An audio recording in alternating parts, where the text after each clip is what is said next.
Hello friends, नमस्कार। सभी लोगों का स्वागत है। बिहार एसएससी सीजीएल के लिए भारतीय संविधान में मूल अधिकार का ये तीसरा पार्ट है। यदि आप पीछे वाले पार्ट नहीं देखे तो उसे ज़रूर देखिए। साथ में आपका बायोलॉजी चल रहा है जो काफ़ी महत्वपूर्ण है। आप एक बार ज़रूर देखिए। आपको यदि अच्छा लगेगा तो चैनल को सब्सक्राइब कर लीजिएगा। प्रारंभ करते हैं आज के वीडियो को। कल का लास्ट प्रश्न था कि कौन सा अनुच्छेद किसी भी व्यक्ति को अपने पसंद के व्यक्ति से विवाह करने का अधिकार देता है। अनुच्छेद 21। और आज जो है अनुच्छेद 21 के अंतर्गत जो जो अधिकार दिया गया है सभी अधिकार को जानेंगे। काफ़ी महत्वपूर्ण है। आपको मान लीजिए कहीं भी ये काम आ सकता है। तो स्वच्छ पर्यावरण का अधिकार, यदि आपसे पूछा जाए स्वच्छ पर्यावरण का अधिकार अनुच्छेद में किस अनुच्छेद में दिया गया है, तो अनुच्छेद 21 में जो है सभी नागरिक को जो है स्वच्छ पर्यावरण का अधिकार है। स्वच्छ पर्यावरण का अधिकार किस में है?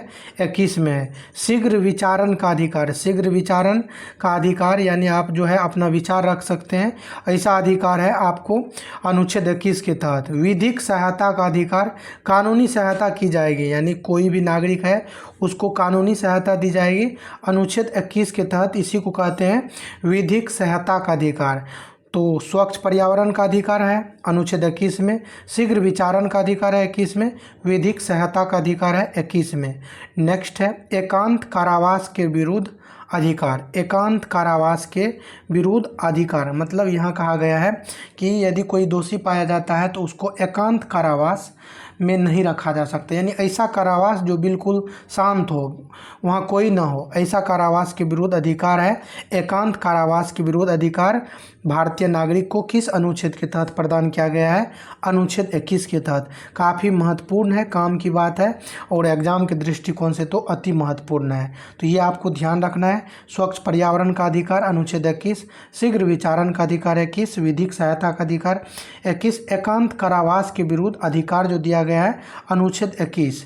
बेरी या हथकड़ी डालने के विरुद्ध अधिकार, बेरी या हथकड़ी डालने के विरुद्ध जो है अधिकार दिया गया है, यह भी अनुच्छेद 21 में दिया गया है। बेरी या हथकड़ी डालने, बेरी को ही हथकड़ी कहते हैं, तो बेरी डालने के विरुद्ध अधिकार दिया गया 21 में। फांसी में विलंब के विरुद्ध अधिकार, फांसी में विलंब के विरुद्ध अधिकार, तो यदि फांसी में विलंब किया जा रहा है तो इसके विरुद्ध भी अधिकार है। अभिरक्षा में हिंसा के विरुद्ध अधिरक्षा, अभी जो अधिकार दिया गया अभिरक्षा में हिंसा के विरुद्ध अधिकार दिया गया अनुच्छेद 21 के तहत। पीने योग्य शुद्ध जल का अधिकार, ये कहीं भी काम आ सकता है। पीने योग्य शुद्ध जल का अधिकार है, प्रत्येक नागरिक को अधिकार है कि पीने योग्य शुद्ध जल का अधिकार दिया गया है। तो पीने योग्य शुद्ध जल का अधिकार अनुच्छेद 21 में। अच्छी सड़कों का अधिकार, इसीलिए तो सरकार पानी का व्यवस्था करते हैं, सड़क का व्यवस्था करते हैं। प्रतिष्ठा का अधिकार, प्रतिष्ठा का भी अधिकार है। अच्छी सड़कों का अधिकार है, पीने योग्य शुद्ध जल का अधिकार है। तो ये सब आपको ध्यान ये रखना है कि कहाँ है, अनुच्छेद 21 के तहत दिया गया है। फांसी में विलंब के विरुद्ध अधिकार, बेरी यानी हथकड़ी डालने के विरुद्ध अधिकार 21 में है। अभिरक्षा में हिंसा के विरुद्ध अधिकार, पीने योग्य शुद्ध जल का अधिकार है अनुच्छेद 21 में। अच्छी सड़कों का अधिकार अनुच्छेद 21 में है। प्रतिष्ठा का जो अधिकार है अनुच्छेद 21 के तहत प्रदान किया गया है। अगला है कार्यस्थल पर महिलाओं के लैंगिक उत्पीड़न के विरुद्ध अधिकार। जो कार्यस्थल है वहाँ पर महिलाओं के लैंगिक उत्पीड़न के विरुद्ध अधिकार दिया गया है अनुच्छेद 21 में। एक चिकित्सक द्वारा घायल को चिकित्सकीय सहायता, यदि कोई व्यक्ति घायल है तो चिकित्सक को चाहिए कि उसको जो है चिकित्सा दे। यदि बहुत जगह जो है देने से इनकार भी करते हैं। यदि कहीं से कोई झगड़ा करके आया है तो पहले वो पुलिस में कंप्लेन कराने बोलते हैं, तो ये ऐसा नहीं है। एक चिकित्सक द्वारा घायल को जो है अधिकार है, चिकित्सकीय सहायता का अधिकार है। निजता का अधिकार है, निजता का यानी कोई भी चीज़ को हम निजी रख सकते हैं, निजता का अधिकार है। स्वास्थ्य का अधिकार है यानी स्वास्थ्य हेल्थ का अधिकार है। बंधुआ मजदूरी के विरुद्ध अधिकार दिया गया है अनुच्छेद 21 में। शयन का अधिकार यानी सोने का अधिकार जो है अनुच्छेद 21 के तहत प्रदान किया गया है। तो ये सारी बातें आपको ध्यान रखना है, काफ़ी इम्पोर्टेंट है। एग्जाम में भी प्रश्न इससे पूछा जाता है। मैंने देखा है कि आपको पूछा गया है कि निजता का अधिकार किस में है, बंधुआ मजदूरी के विरुद्ध अधिकार कहाँ है, मनुष्य को जो है सोने का अधिकार किस अनुच्छेद में प्रदान किया गया है भारतीय नागरिक को। तो स्वास्थ्य का अधिकार 21 में है, बंधुआ मजदूर के विरुद्ध अधिकार 21 में है, शयन का अधिकार जो है ये भी अनुच्छेद 21 में है, एक चिकित्सक द्वारा घायल को चिकित्सकीय सहायता का अधिकार अनुच्छेद 21 में है। तो ये सभी चीज़ें आपको ध्यान रखना इम्पोर्टेंट था। चलिए अब जो है एक एक करके देखेंगे। प्रश्न है, किस संविधान संशोधन द्वारा यह प्रावधान किया गया कि अनुच्छेद 21A के तहत प्राप्त प्राण एवं दैहिक स्वतंत्रता का मौलिक अधिकार राष्ट्रीय आपातकाल की स्थिति में भी सीमित या समाप्त नहीं किया जा सकता है। तो 44वां संविधान संशोधन 1978 के द्वारा, यानी यहाँ पे कहा गया है कि प्राण एवं दैहिक स्वतंत्रता का जो अधिकार है राष्ट्रीय आपातकाल की स्थिति में भी उसे सीमित या समाप्त नहीं कर सकते हैं। ऐसा प्रावधान कौन सा संविधान संशोधन से किया गया? तो 44वां संविधान संशोधन 1978 के द्वारा यह प्रावधान संविधान में जोड़ा गया था। ये ध्यान रखना है, मोस्ट इम्पोर्टेंट है। नेक्स्ट है, उच्चतम न्यायालय के किस मामले में निर्णय के बाद संविधान के अनुच्छेद 21 के कार्य क्षेत्र का विस्तार कर शिक्षा के अधिकार को मूल अधिकार में शामिल किया गया? यानी उच्चतम न्यायालय के किस मामले में निर्णय के बाद संविधान के अनुच्छेद 21 के कार्य क्षेत्र का विस्तार कर शिक्षा के अधिकार को मूल अधिकार में शामिल किया गया? तो यह जो था उच्चतम न्यायालय का मामला उन्नी कृष्णन बनाम आंध्र प्रदेश, उन्नी कृष्णन बनाम आंध्र प्रदेश यही मामला है। इसी के तहत जो है 21 के तहत शिक्षा के अधिकार को मूल अधिकार में शामिल किया गया था। तो ये आपको ध्यान रखना, उन्नी कृष्णन बनाम आंध्र प्रदेश राज्य। किस वाद में उच्चतम न्यायालय ने यह अधिकार अभी निर्धारित किया कि अनुच्छेद 21 के अंतर्गत जीवन के अधिकार में मरने का अधिकार शामिल नहीं है? ये ध्यान रखना है, काफ़ी रोचक प्रश्न है और इम्पोर्टेंट भी है। किस वाद में उच्चतम न्यायालय ने यह अभी निर्धारित किया कि अनुच्छेद 21 के अंतर्गत जीवन के अधिकार में जो जीवन का अधिकार प्रदान किया गया अनुच्छेद 21 में, उसमें मरने का अधिकार शामिल नहीं है?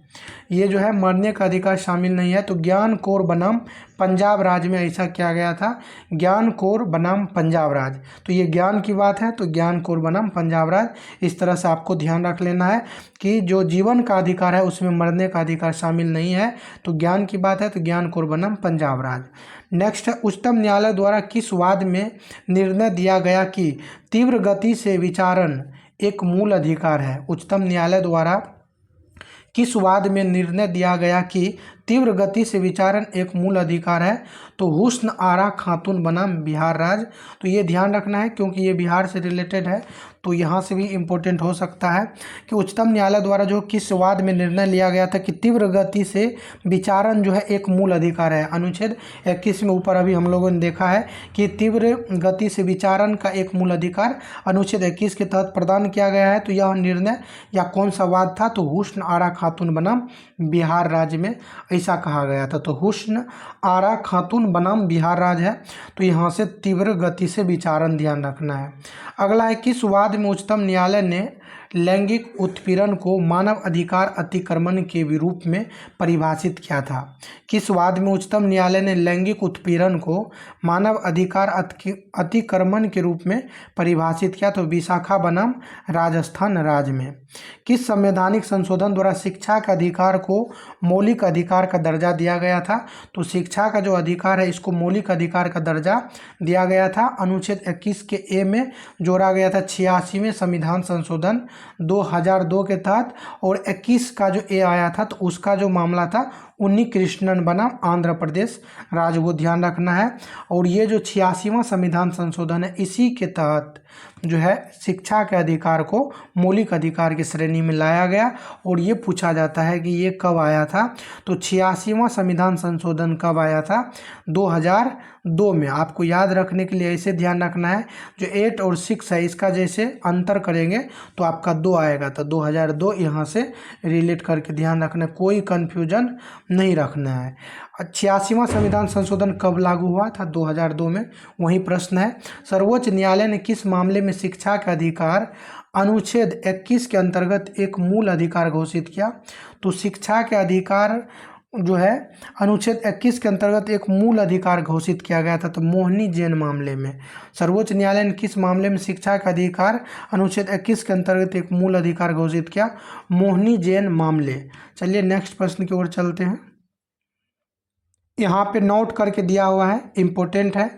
नोट में है, मुरली देवरा बनाम भारत संघ के मामले में उच्चतम न्यायालय ने सार्वजनिक स्थानों पर धूम्रपान को अनुच्छेद 21 द्वारा प्रदत्त मूल अधिकार का उल्लंघन माना तथा राज्यों को सार्वजनिक स्थलों पर धूम्रपान निषेध का निर्देश दिया।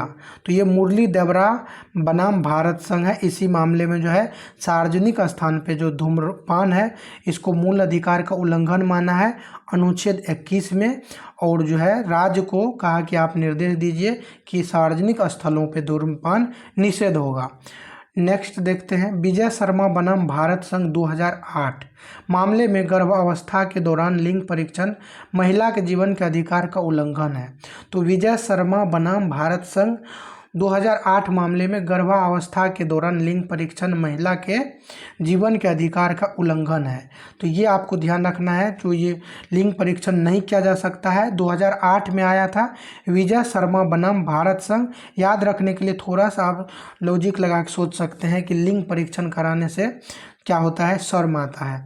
तो शर्माता है। तो विजय शर्मा बनाम भारत संघ है और 2008 में आया था, ये ध्यान रखना है।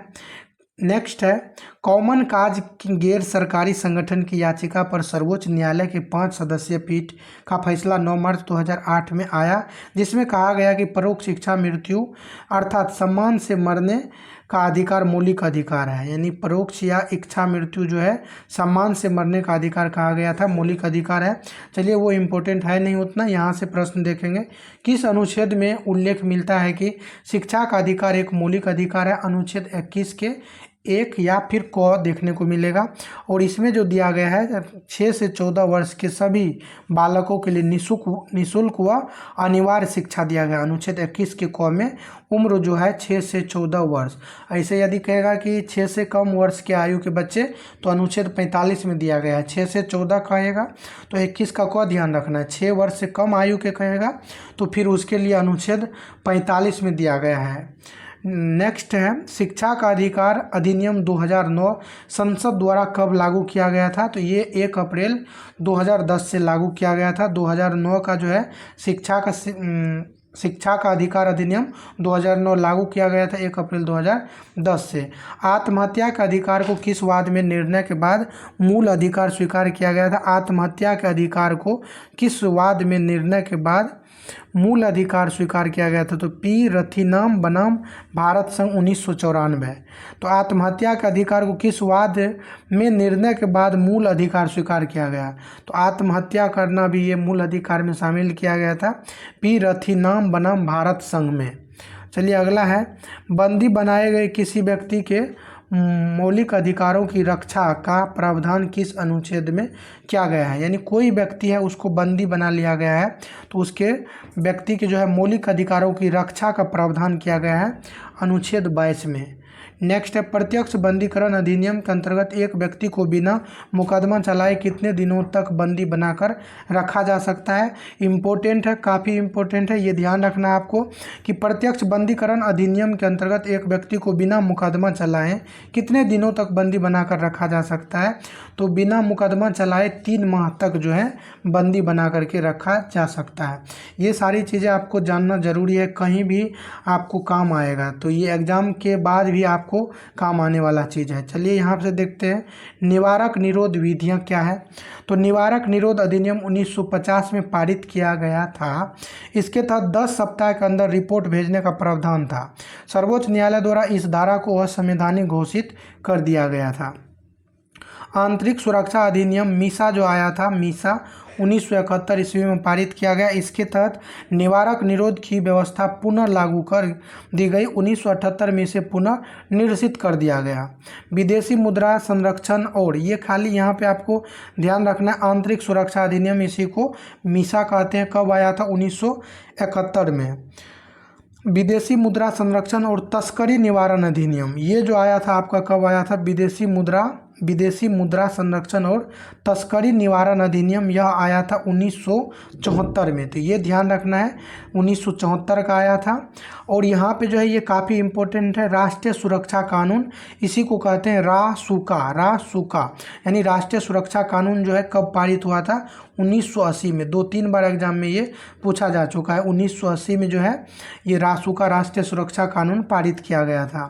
टाडा आतंकवादी एवं विध्वंसक गतिविधियां है अधिनियम 1985 में पारित किया गया था। टाडा आतंकवादी एवं विध्वंसक गतिविधियां अधिनियम 1985 में पारित किया गया था। पोटा जो है आतंकवाद निवारक अधिनियम है, ये आया था 2002 में। पोटा कब आया था? 2002 में पोटा लागू किया गया था, 2002 में। यहाँ पे जो है मूल स्वतंत्रताएं क्या क्या है, इसको हम लोग देखेंगे। मूलभूत जो स्वतंत्रताएं हैं उसमें क्या क्या शामिल है। 19 का जो क है या फिर 19 का ए कहेंगे तो आपको ध्यान रखना है, 19 का क या फिर 19 का ए, इसमें वाक एवं अभिव्यक्ति की स्वतंत्रता है। वाक एवं अभिव्यक्ति की स्वतंत्रता दिया गया है। ये किस में दिया गया है? अनुच्छेद 19 का ए में दिया गया है, या फिर आपको कहेगा 19 का क में वाक और अभिव्यक्ति की स्वतंत्रता। 19 का ख, इसी को 19 का बी कहेंगे तो शांतिपूर्ण और निरायुध सम्मेलन की स्वतंत्रता, यानी शांतिपूर्ण तरीके से बैठ करके सम्मेलन कर सकते हैं। तो बी से आपको ए भी ध्यान रखना है। तो बी में क्या है? बैठने का, शांतिपूर्ण और निरायुध सम्मेलन की स्वतंत्रता है बैठ करके। और ये जो है क ख ग हो गया, तो 19 का इसको सी कहेंगे। सी में है संगम या संघ या सहकारी समिति बनाने का, यानी सी में ऐसे याद रखेंगे, सी में संगठन बनाने का अधिकार है। ए में है क्या? बोलने का, वाक अभिव्यक्ति। बी में बैठने का है, और सी में जो है संघ या सहकारी समिति बनाने का। तो आपको सी में संघ या संगठन बनाने का अधिकार, स्वतंत्रता है, ऐसा ध्यान रखना है। ए बी सी याद रहेगा, उसी से आपको फिर उस पर बैठा लेना है क ख ग, यदि मान लो कि एग्जाम में दे दिया तो वहाँ से। चलिए, इसके बाद है डी में। 19 का जो घ है इसी को डी बोलते हैं। तो डी में क्या दिया गया है? डी में दिया गया है राज्य क्षेत्र में सर्वत्र आबाद संरचन। डी में क्या है? तो डी से आपको ध्यान रखना है देशाटन मतलब क्या? घूमना। भारत के राज्य क्षेत्र में स्वतंत्र आबाद संचरण। तो डी में क्या है? देशाटन है। और देशाटन, तो देशाटन मतलब डी ध्यान रखना है, देशाटन मतलब होता है घूमना, और घूमने का मतलब हुआ देशाटन से देशाटन मतलब डी ध्यान रखना है। तो 19 का घ या डी कहेगा तो सर्वत्र रूप से आबाद संचरण है। और ये आ गया आपका ई में जो है, ई में भारत के राज्य क्षेत्र के किसी भी भाग में निवास करने और बस जाने की स्वतंत्रता। तो ऐसे ध्यान रखना है, इसी को ई बोलते हैं। ई मतलब क्या? कि भारत के किसी भी राज्य मतलब क्षेत्र में भाग में निवास करने यानी बस जाने का, और निवास कर सकते हैं यानी आप वहाँ पे एस्टेब्लिश हो सकते हैं। तो ई से ध्यान रखना है, एस्टेब्लिश, ई से एस्टेब्लिश ध्यान रखना है। और एफ जो है ये फॉल है मतलब कुछ नहीं है इसमें, तो कोई भी रीति उपजीविका नहीं, ध्यान रखना है। यहाँ पे एफ नहीं है, ये जी है, एफ खाली है, एफ जो है खाली हो गया है। और ये क्या है? आपको 19 का जी है। तो जी में क्या है?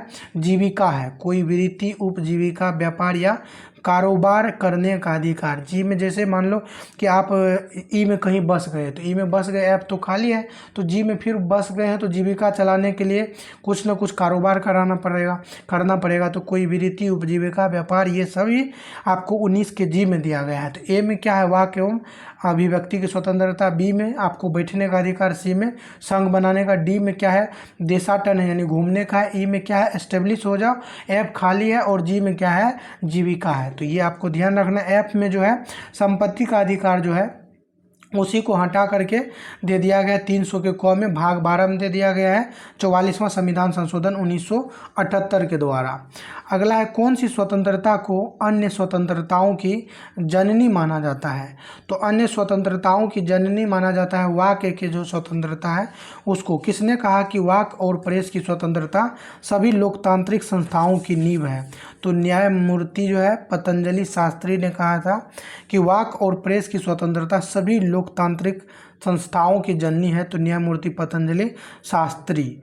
अगला है संचरण के अधिकार के कितने आयाम हैं? संचरण के अधिकार के 3 आयाम है। देश के भीतर संचरण का अधिकार, देश के बाहर संचरण का अधिकार और देश में वापस आने का अधिकार। संचरण करने का यानी आने जाने का जो अधिकार है कितने आयाम है? 3 आयाम है इसका। जैसे पहला है देश के भीतर, यानी देश के भीतर ही ये संचरण होने का, आने जाने का अधिकार। फिर एक होता है देश के बाहर संचरण का अधिकार, और तीसरा है कि देश में वापस, जैसे आप बाहर जा रहे हैं तो फिर आपको रिटर्न भी आना है, तो वापस आने का अधिकार 3 प्रकार का है। ध्यान रखना है। किस वाद के तहत ऋषिकेश महापालिका क्षेत्र में लगे प्रतिबंध को संवैधानिक घोषित किया गया था? तो एक वाद था जिसके तहत ऋषिकेश जो महापालिका क्षेत्र है वहाँ प्रतिबंध लगा हुआ था, उसको संवैधानिक घोषित किया गया था। तो ओम प्रकाश बनाम उत्तर प्रदेश राज्य के वाद में इसको जो है संवैधानिक घोषित किया गया था। अगला है वाक्य एवं अभिव्यक्ति की स्वतंत्रता का अधीन मूल अधिकार। तो वाक्य एवं अभिव्यक्ति की स्वतंत्रता का अधीन मूल अधिकार, यानी ध्यान रखना आपको, ये जो 19 का ए था ना, 19 का ए या फिर 19 का इसी को क्या कहेंगे, 19 का क, 19 का जो क था उसी के तहत ये सारे अधिकार आपको दिया गया है। जैसे प्रेस की स्वतंत्रता पूछेगा कहाँ है, तो 19 का ए का 1 या 19 का क का 1, तो प्रेस की स्वतंत्रता 19 के 1 ए में दिया गया है। राष्ट्रीय ध्वज फहराने का अधिकार, राष्ट्रीय ध्वज जो है हम लोग फहरा सकते हैं, ऐसा अधिकार दिया गया है अनुच्छेद 19 के 1 के ए में। तो 19 का ए में दिया गया है। तो 19 का ऐसे पूछेगा आपको कि राष्ट्रीय ध्वज फहराने का अधिकार कहाँ है, तो आपको कहना होगा अनुच्छेद 19 का ए जो है उसका 2। यदि कहेगा प्रेस की स्वतंत्रता कहाँ है, तो 19 का ए जो है उसका 1, तो 19 का ए जो है उसके 1 में, यहाँ लिख दे रहा हूँ, 19 का ए जो है उसका 1 में है प्रेस की स्वतंत्रता, और 19 का ए का जो 2 है तो उसमें राष्ट्रीय ध्वज फहराने का अधिकार है। और तीसरा जो है यानी 19 ए का 3 जो है उसमें वाणिज्य भाषण की स्वतंत्रता। तो इसमें ज़्यादा आपको कंफ्यूज नहीं होना है, ऐसे नॉर्मली याद रखना है। ये सभी जो है अधिकार जो यहाँ आप देख रहे हैं 19 के ए में दिया गया है, और ध्यान रखना है प्रेस की स्वतंत्रता पहले दिया गया है 1 में है, राष्ट्रीय ध्वज दूसरा में है, और वाणिज्यिक भाषण की स्वतंत्रता ये आपको तीसरा में दिया गया है। चुप रहने का अधिकार, जैसे मान लो कि मेरा मन हो गया चुप हो जाऊँ, अभी चुप हो जाऊँ तो आप कुछ नहीं कर पाओगे, तो चुप भी रह सकता हूँ, ऐसा अधिकार दिया गया है अनुच्छेद 19 के 1 के 4 में। तो चुप रहने का अधिकार, आप लोग तो चुप हैं ही, तो कोई भी चुप रह सकता है। चुप रहने का अधिकार ये दिया गया है 19 के 1 के 4 में। वाणिज्यिक भाषण की स्वतंत्रता 3 में दिया गया, ध्वज वाला जो है 2 में दिया गया। प्रेस की स्वतंत्रता सबसे पहले है। नेक्स्ट है सूचना का अधिकार, जैसे कोई भी सूचना किसी भी संस्थान से लेना हो तो ऐसा अधिकार नागरिक को दिया गया अनुच्छेद 19 का जो ए है उसी का 5 में दिया गया है सूचना का अधिकार। जानने का अधिकार, जानने का अधिकार ये भी दिया गया है 19 का ए जो है उसका 6। तो ये सभी 19 के ए में शामिल है। ये 7 अधिकार जो है ये ध्यान रखना है। विदेश जाने का भी अधिकार है, तो विदेश जाने का अधिकार कहाँ है, 19 का जो ए है ना उसी के 7वां में है विदेश जाने का अधिकार। तो विदेश जाने का अधिकार है, जानने का अधिकार है, चुप रहने का अधिकार है, सूचना का अधिकार है, सब अधिकार है यहाँ पे आप लोग देख चुके हैं। चलिए अब प्रश्नों की ओर चलते हैं। राज्य किन आधारों पर वाक एवं अभिव्यक्ति की स्वतंत्रता पर प्रतिबंध लगा सकती है, यानी राज्य जो है किन आधार पर वाक एवं अभिव्यक्ति की स्वतंत्रता पर प्रतिबंध लगा सकती है, तो भारत की प्रभुता और अखंडता पर, यानी ऐसा बेस लगाएगा कि यदि आप लोग बोल रहे हैं या कोई भी बोल रहा है तो उससे भारत की एकता और जो प्रभुता और अखंडता है उस पर प्रभाव पड़ रहा है, तो ऐसा यदि कुछ कर रहा है कोई भी तो उसको प्रतिबंधित किया जा सकता है। तो यानी देश को ध्यान में रखते हुए कोई भी आपको वक्तव्य रखना है, अपना कोई भी बात रखना है। लोक स्वास्थ्य, लोक स्वास्थ्य को भी ध्यान रख के है। राज्य की सुरक्षा, न्यायालय जो है उसकी अवमान, न्यायालय का भी मान का ध्यान रखना है, और मानहानि, किसी का भी मानहानि ना हो। तो ऐसे आपको ध्यान रखना है कि भारत की प्रभुता और अखंडता, ऐसा यदि कुछ है तो इसको आधार मान के वाक एवं अभिव्यक्ति की स्वतंत्रता पर प्रतिबंध लगा सकती है सरकार। लोक स्वास्थ्य को आधार बना के राज्य की सुरक्षा, न्यायालय का यदि अवमान हो रहा है, मानहानि वाला मामला बन रहा है, फिर भी अधिकार इस पे प्रतिबंधित किया जा सकता है। किस वाद में उच्चतम न्यायालय ने कहा कि सड़क के किनारे फुटपाथ पर व्यापार करना अनुच्छेद 19(1) के 6 के तहत एक मूल अधिकार है। यानी आप जो अभी देखिए कि ई में क्या हो गया था, एस्टेब्लिश हो गया था, बस गया था, एफ तो खाली है, तो जी में जो है अनुच्छेद 19 का जो ए है उसी का जो जी था, अनुच्छेद 19 का जो जी था, यहाँ जी ध्यान रखना, जी में क्या था, व्यापार करने का, जीविका चलाने का, जी में जीविका चलाने का, तो इसको जो है एक मूल अधिकार माना गया था सोहन सिंह बनाम नई दिल्ली नगर पालिका कमेटी के द्वारा। तो ये ध्यान रखना है। चलिए अब अगले पेज में चलते हैं। नेक्स्ट है, भारतीय संविधान द्वारा एक व्यक्ति को कौन सा संरक्षण प्रदान किया गया। यानी भारतीय संविधान जो है एक व्यक्ति को कौन सा संरक्षण प्रदान करता है। सीमित मात्रा में गिरफ्तारी और निरोध से, सीमित मात्रा में गिरफ्तारी और निरोध से संरक्षण है।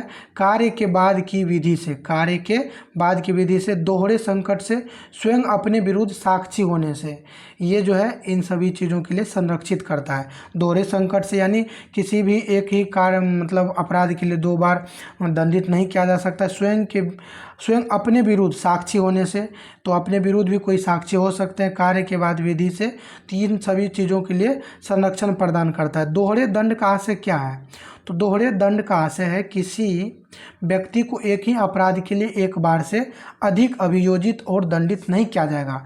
भारत के संविधान के अनुच्छेद 20 में कहा गया है, यदि आप मान लीजिए कि कोई अपराध किए हैं, मान लीजिए, मानना है कोई अपराध किए हैं, तो आपको यदि उसके लिए एक बार दंड मिल चुका है, एक बार दंड मिल चुका है, तो आपको दोबारा से फिर उसी अपराध के लिए दंडित नहीं किया जा सकता है। तो ये ध्यान रखना है, अनुच्छेद 20 में कहा गया है। अब है प्राण एवं दैहिक स्वतंत्रता का अर्थ क्या है। अनुच्छेद 21 में दिया गया है प्राण और दैहिक स्वतंत्रता, इसका अर्थ क्या है। अभी तक तो हम लोग पढ़ते आए हैं। तो प्राण का अर्थ है केवल पशुवत अस्तित्व या जीवित रहना नहीं। प्राण का अर्थ केवल पशुवत अस्तित्व या जीवित रहना नहीं, बल्कि इसके अंतर्गत मानवीय गरिमा के साथ जीने का अधिकार है। कहने का यहाँ पे तात्पर्य ये है कि प्राण का अर्थ केवल पशुवत अस्तित्व या जीवित रहना नहीं, यानी प्राण का अर्थ ये नहीं है कि आप केवल पशु के जैसे जीवित रह सकते हैं, बल्कि इसके अंतर्गत मानवीय गरिमा के साथ जीने का अधिकार, यानी सम्मानपूर्वक जो मानव की गरिमा है उसके तहत जीने का अधिकार है। दैहिक स्वतंत्रता का अर्थ है मनुष्य की वे सब दैहिक स्वतंत्रताएं आती हैं जो पहले से अनुच्छेद 19 में सम्मिलित नहीं है। जो 19 में नहीं है ये सभी 19 में आते हैं। दैहिक स्वतंत्रता, जैसे कोई नेचुरल कॉल आ जाए तो उसके लिए आपको अनुच्छेद 19 के तहत जो है आपको अधिकार ये प्राण एवं दैहिक में दिया गया 21 के तहत। तो ये सभी चीज़ें आपको ध्यान रखना है। अब आगे देखते हैं किस वाद में सर्वोच्च न्यायालय ने निर्णय दिया कि महिला कर्मियों या यौन उत्पीड़न, लैंगिक समानता, प्राण एवं दैहिक स्वतंत्रता के अधिकारों के अतिक्रमण की श्रेणी में आता है। तो विशाखापट्टनम स्टेट ऑफ राजस्थान। तो ऊपर जो है एक चीज़ आया था, नया चीज़ कि नेचुरल कॉल आ जाए, तो इसके बारे में आप लोग समझ रहे होंगे। कोई आपको नेचुरल वो कॉल नहीं करने वाले हैं, मतलब जैसे आपको बाथरूम जाना हो तो वही हो गया नेचुरल कॉल। तो इससे ये नहीं समझना है कि कोई पेड़ पौधा आपको कॉल करेंगे। चलिए प्रश्न की ओर चलते हैं। किसकी याचिका पर सर्वोच्च न्यायालय ने एनिमल वेलफेयर बोर्ड की याचिका पर सुनवाई करते हुए अनुच्छेद 21 में प्रमुख खंड जीवन में जानवरों के जीवन को भी सम्मिलित किया था। तो एनिमल वेलफेयर बोर्ड 2014 की याचिका में भारतीय संविधान के अनुच्छेद 22 के अंतर्गत कितनी प्रकार की गिरफ्तारियों का उल्लेख किया गया है। 2 प्रकार के गिरफ्तारियों का उल्लेख किया गया है, समान दांडिक विधि के अधीन और निवारक निरोध विधि के अधीन। यानी 2 प्रकार की गिरफ्तारी है, एक तो जनरल रूप से और एक निवारक निरोध विधि के अधीन जो है गिरफ्तार करने का व्यवस्था है। किसे अनुच्छेद 22 का संरक्षण नहीं मिल पाता है? तो अनुच्छेद 22 का संरक्षण अन्य देशीय शत्रु, जो अन्य देशीय शत्रु है और निवारक निरोध की विधि के अधीन निरुद्ध व्यक्ति, जो निवारक निरोध विधि के अधीन निरुद्ध व्यक्ति है और जो अन्य देशीय शत्रु वाले हैं उसको अनुच्छेद 22 का संरक्षण नहीं मिल पाता है। भारतीय संविधान किस समय निवारक निरोध की व्यवस्था लागू करता है? भारतीय संविधान जो है किस समय निवारक निरोध की व्यवस्था लागू करता है? आपात एवं शांति दोनों के समय, आपात एवं शांति दोनों के समय। भारत में निवारक निरोध को संवैधानिक दर्जा प्रदान करने का क्या उद्देश्य है? निवारक निरोध को संवैधानिक दर्जा प्रदान करने का उद्देश्य है देश की एकता, अखंडता और समाज विरोधी तथा सुरक्षा को क्षति पहुंचाने वाले तत्वों को नियंत्रित करना। अगला है भारतीय संविधान के अनुच्छेद 22 के 4 और 5 के अधीन निवारक निरोध के अंतर्गत गिरफ्तार व्यक्ति के संबंध में किया गया है। तो इसके अंतर्गत गिरफ्तार व्यक्ति 3 मास तक निरुद्ध किया जा सकता है, यानी 3 महीने तक उसको जो है रखा जा सकता है। गिरफ्तार व्यक्ति को गिरफ्तारी का आधार बता दिया जाएगा, यानी निवारक निरोध के अंतर्गत यदि गिरफ्तार किया गया है तो 3 महीने तक रखा जा सकता है और जो है गिरफ्तार करने का क्या आधार है, क्यों किया गया है, ये भी बता दिया जाएगा। निरुद्ध व्यक्ति को निरोध आदेश के विरुद्ध अभ्यावेदन करने का अवसर भी दिया जाएगा।